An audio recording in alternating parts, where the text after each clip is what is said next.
YouTube, it is your friend Rainy B bringing you that homicidal tea. And we're going to be spilling a lot of that tea. On this case, Parabon is one of my favorite companies to research cases. And they do not disappoint in this one. This is the case of Chantay Blankenship. And there is a really cool ending to this one. So I'm pretty proud of it. I'll put the timestamp here. If you don't have time to watch all the way to the end or watch it all at once, you can skip to that point and see something that's pretty cool. Even my husband that doesn't like the true crime genre that much, he was like, well, that's actually pretty neat. So, I mean, as neat as a case where someone dies. Anyway, being a little insensitive there. But I'd like to say that I was off gallivanting to places unknown. That's why it's been so long since I've uploaded. No, I've just been lazy. I've been watching a lot of YouTube. And that's the thing, is that these other creators put so much good content up that there's a couple other new little channels that I love. Coffee House Crime. I think that's good. And This Is Monsters. Oh my gosh, that's my new favorite one. Ooh, I put that on playlist. Click, repeat. Oh my gosh. Yeah, so I'm a little bit obsessed with that right now. But other than that, I hope you guys are staying safe out there. And without further ado, let's get on with the case of Chantay Blankenship and the really neat ending that I have for y'all. So I think you guys will like it. See y'all later. I can't believe that I already recorded this entire intro, but my shirt is backwards. Yeah. Bye. On May 13th, 2016, 25-year-old Rhonda Chantay Blankenship, Chantay to her friends and family, went on her usual walk, and it was her every night she went on this walk around her neighborhood in North Lake, Texas. And that's in rural Brown County, and that's in a little bit southwest of Dallas-Fort Worth. But anyway, she would go and just do her nightly walk, as I said, and she called her grandfather to say that she was down by the community mailboxes, and she was on her way home. But Chantay never made it home. Her worried grandfather, Charlie Barnett, drove around the neighborhood looking for her, and by morning, her family had actually decided to contact the police. You see, because when they reported her missing, it wasn't the usual waiting period because Chantay was intellectually disabled. She had what was known as pervasive development disorder, and she graduated from high school, but she couldn't read or write more than a few words, and she had a speech impediment, and she really couldn't live independently. So she lived with her grandparents, and she lived with her boyfriend, and a couple of other family members. Now, 2 days after her disappearance, this is a small town. I mean, we're talking rural Texas. And so a couple days after her disappearance, neighbors had volunteered to search for her at the site of an old vacant house. And it's kind of the area where kids like to party. And it was just beyond the tall grass leading up to a long-abandoned storm cellar. They found Chantay. Her head and her face was bloodied, and a lawnmower blade it laid nearby. Autopsy revealed that Chantay, she died from blunt force trauma of her head, face, and neck, consistent with that lawnmower blade being used as a murder weapon. The medical examiner, they also found that there was evidence of strangulation, and there had been also evidence that there had been an indecent assault, if you know what I mean. But based on this, they got a DNA profile from it, and they were able to develop that. So that's when the homicide detectives were called in, and they went to work. Now, more than 100 people were interviewed for this. Just basically, they were looking for a suspect. All of them were registered sex offenders in the area, and several of them even submitted to polygraph tests. More than 30 men consented to providing DNA samples, and of all these DNA samples, not one match. So, with the approval of the Texas Department of Public Safety, the DNA sample from Chantay's body was entered in the CODIS system. Now, I'm not sure why they had to get approval for this, because shouldn't that be just, if you have evidence of a assault on a woman, if you know what I mean, why isn't that just, okay, we'll submit this to CODIS. I mean, CODIS is the database that has all the known offenders, and I can't remember what year it was, but there was a mandate that went into effect that everybody that was arrested for, I believe it's a felony or above, had to submit to this database. So if that's effective in helping pinpoint these crimes, then I don't know why you'd have to get permission, but that ain't got nothing to do with this story. So anyway, and even more important, it didn't matter. Sample didn't match anybody anyway. So it didn't return any hits. They were back at ground zero. This case was barely even starting, and they were already at ground zero. They couldn't find anybody that even had a motive to kill her. It turns out that her boyfriend was at his restaurant job, and he checked out. All of her family members were ruled out as suspects. She was a nice girl. I mean, she was intellectually disabled.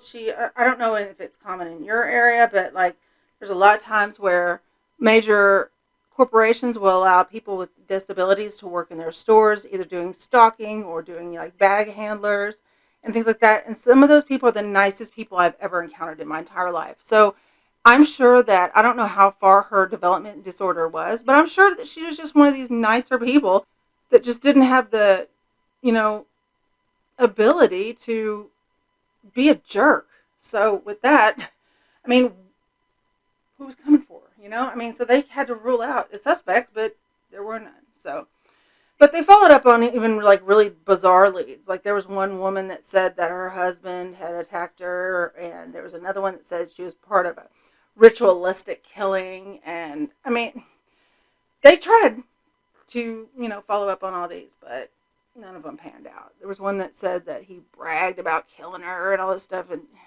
I don't know, these attention seekers. I already did a video on attention seekers. They're crazy. But anyway. But none of these tips led to anything credible, so weeks went by, months go by, and months, and months. A year later, the case was officially declared a cold case. Now, I'm going to stop doing this with a brush because I hate to break it to you guys, but I'm not a makeup artist. Isn't that crazy? It's weird that I actually have a day job that doesn't require me doing makeup, even though I'd love to do makeup all the time. Oh my gosh, that would be wonderful. But I don't, so I'm going to use my dirty old finger and show off my really, really, really cool, fabulous manicure that I do myself. But if I did a YouTube video on those, it would take 6 hours. It takes me forever to do these. But anyway. All right, back to the case.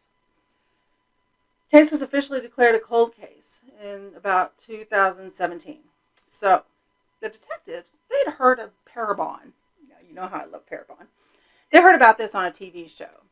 They talked it over amongst themselves, and then they decided to give them a call just to see if it's something they could, if it was a viable option for them.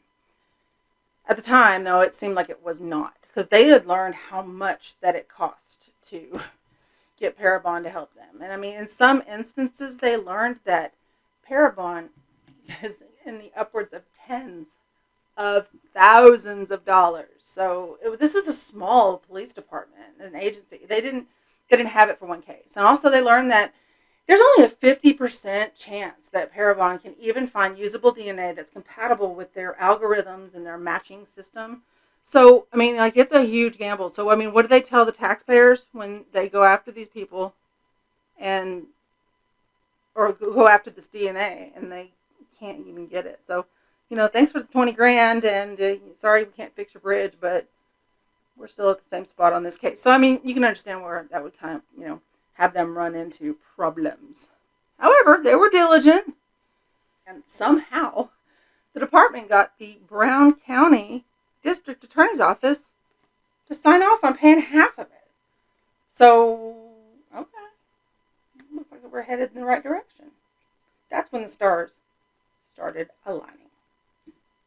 The report that Parabon generates, it has an image that is based on just different kinds of algorithms and stuff, like I said, that they do, but it's based on an age, of course, the sex of the person, and usually it's based on an age of 25, and it's based on a BMI index of 22. And for y'all that don't know that and aren't obsessed with weight and all that kind of stuff like some of us, That means that the person is in their young adulthood and that they're slim to average build.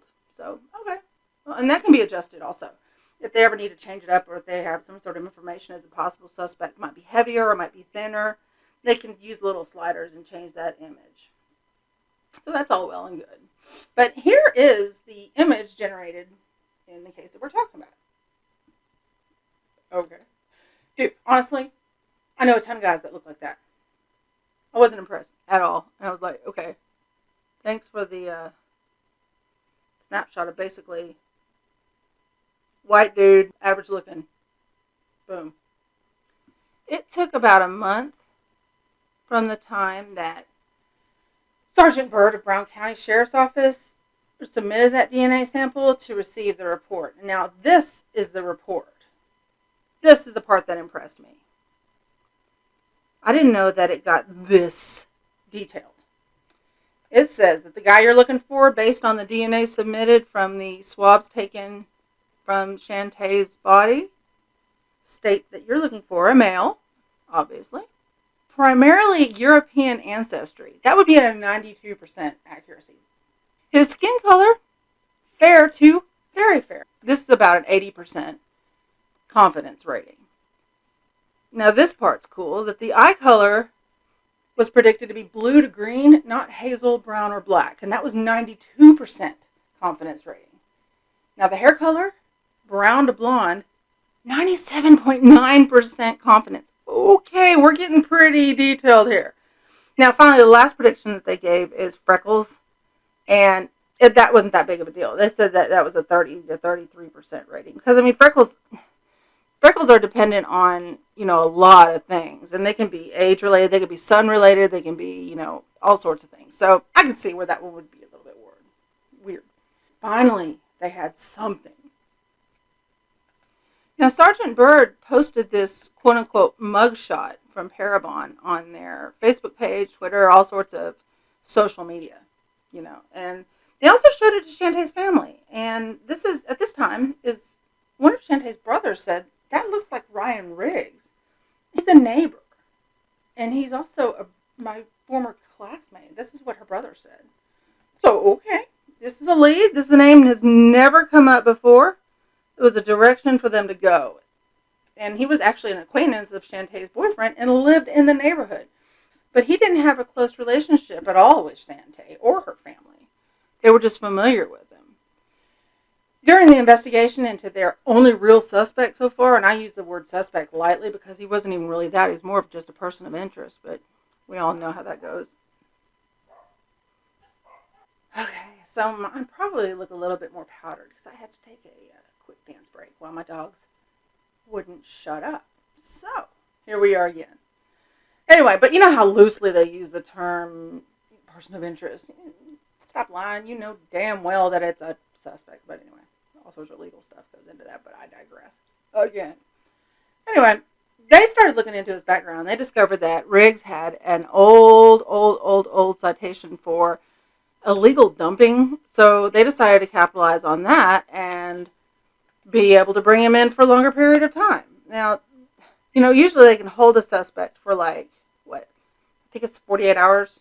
Yeah, 48 hours, They can hold him for 2 days, for no big deal or whatever. They just put him for a 48-hour hold.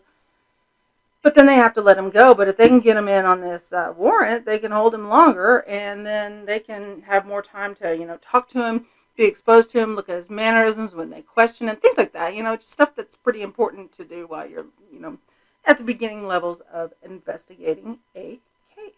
Well, that's all fine and good until you get to his house and you can't find him. They were armed with their warrant. Law enforcement, they tried for several days to find him.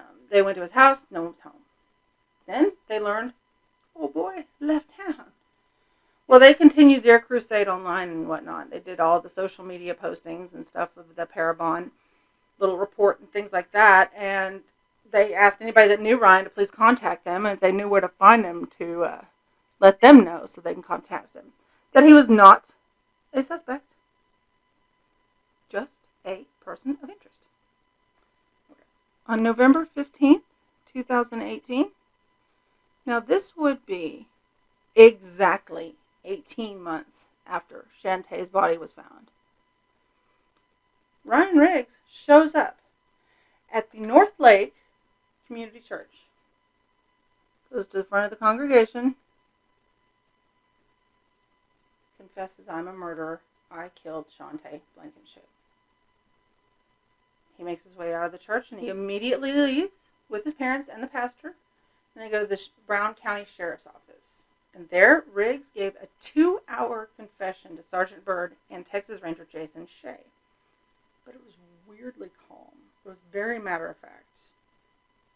No remorse, but no, I don't know what the opposite of remorse is. No pride either. I mean, it was just complacent, just flat. He came right out of the gate swinging. Said, "I'm the one who murdered her.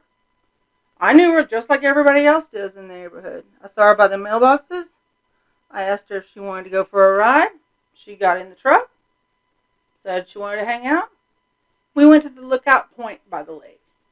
He said they talked and then they flirted and then they drove to a more secluded area. And that's where he pounced on her and he strangled her in the front seat of his truck. He ripped her clothes off and that's where he assaulted her.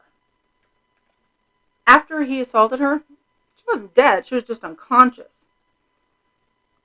He drove over to an abandoned house, and that is where he dragged her body past some tall grass and took a lawnmower blade that he had in the back of his truck, and he beat her to death with it.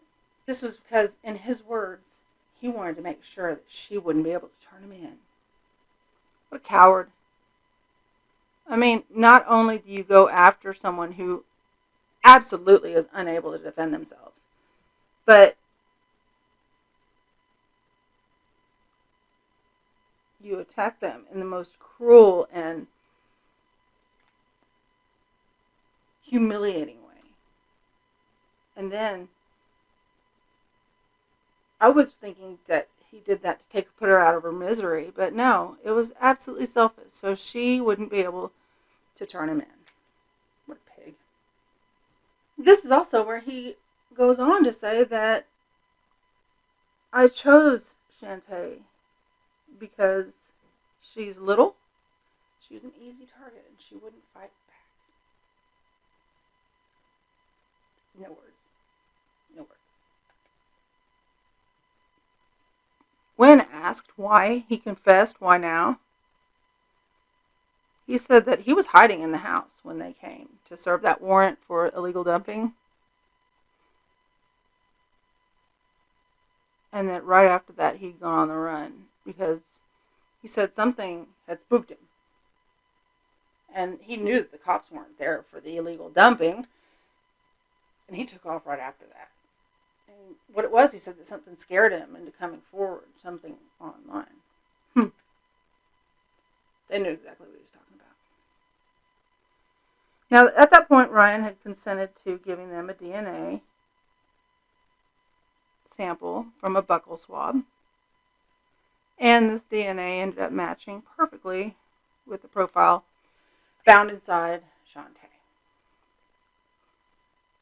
So, that takes us to pretrial hearings. Now, the trial was set for September. This was September 2019. And at the pretrial hearing, the defense team said, if you take the death penalty off the table, he'll plead guilty to capital murder. And so,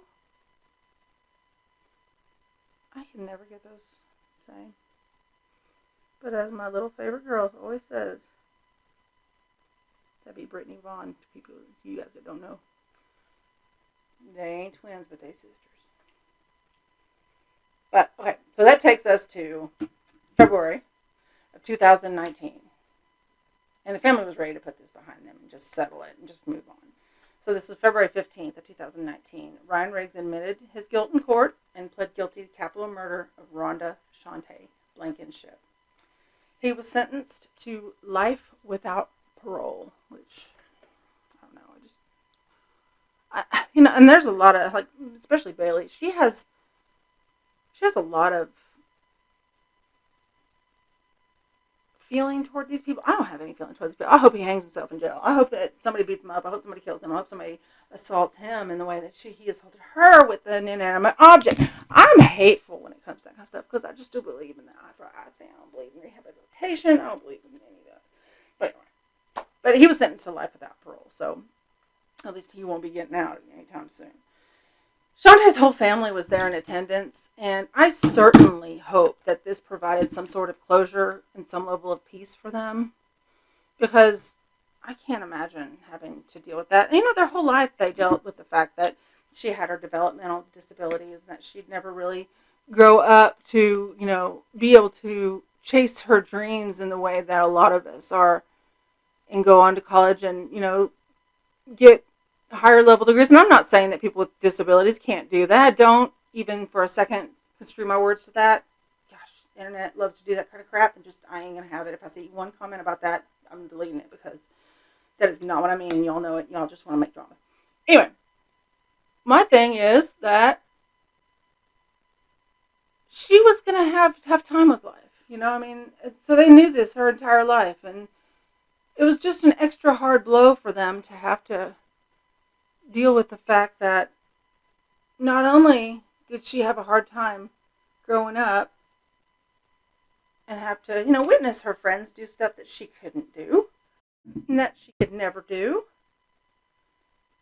but now they lost her senselessly to a guy who was too much of a coward to just be a man, be normal, and chose to snatch her life from her and the little bit of happiness that she could have had. And it just sucks to me. And I hope that they got some sort of closure in this. And I think closure's kind of a myth, because, anyway, I think it's sad. Now, let's go back to what he said about how something spooked him or something online. That's weird. Oh, I know what it was. It was probably the Parabon report that they put online. The one that I said looks like an average dude. Now, I looked at pictures of Ryan Riggs, and, he kind of looked like him. I guess it was, somewhat of a resemblance. I don't really know if it would spook me when I saw the picture. But this was just based on his mugshot, he didn't have his hair combed or anything. Then I went on his social media and found other pictures. And while this whole story, in of itself, is interesting, rumors were rampant about that he saw this composite picture and flipped out.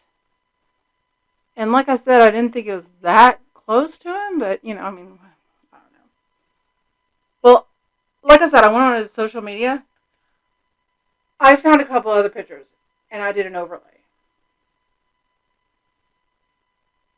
Yeah. Let that sink in. How many people are starting to look over their shoulders and are like, yeah, I got away with this in, so-and-so decade. I should be good.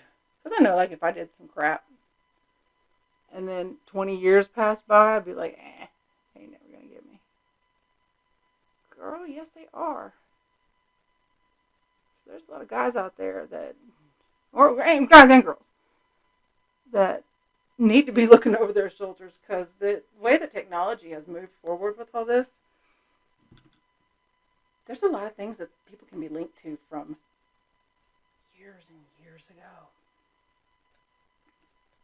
How's that for an ending, y'all? I thought you'd get a kick out of that. Anyway. Now, I can never talk while I do this, so I might just pop back with lipstick, so hold on. Okay, I'm back. Anyway, so, have you guys ever even heard of this case? I've never even heard of it, and I actually was just kind of stalking Parabon, because that's, what I like to do. I do like to stalk. I do a lot of stalking. And Digital stalking. That's completely illegal, I hope. But they have a lot of cases that are really interesting. And when I saw this one, I was like, "Holy cow!" I used to didn't live too far from that place, and am familiar with the whole small town vibe and things. And it is crazy that just a little couple of cells can link someone to that. That's insane. So anyway, I have been so lazy. Hopefully I can get off my tuchus and get back to a schedule and start uploading more regularly again. I've been so lazy, but I have been watching and basically, like I said, stalking this other channel, and it's called This Is Monsters. I'll put a link to them down here because I love that channel. Anyway, there's so many cases on there, and they're insane, and I've never heard of them. So I might just start like stalking him and covering his stuff. I hope he doesn't have a problem with that, and if he does, I don't think there's a copyright on that. So I mean, I can stalk you and do makeup to your stuff if I want, as long as I don't say the same thing you do. But I don't think he'll mind because he's awesome. Oh my gosh. Anyway, here is a link to my current videos, and then here is a link to subscribe. I hope. I don't know where my hands go, so let's just hope that it's close to here. Anyway, I'll see you soon. Hopefully doing a lot more uploads because I have so many cases. And they're even already written. I don't know what my problem is. I'm just lazy. So stay safe out there, guys. I will see y'all soon.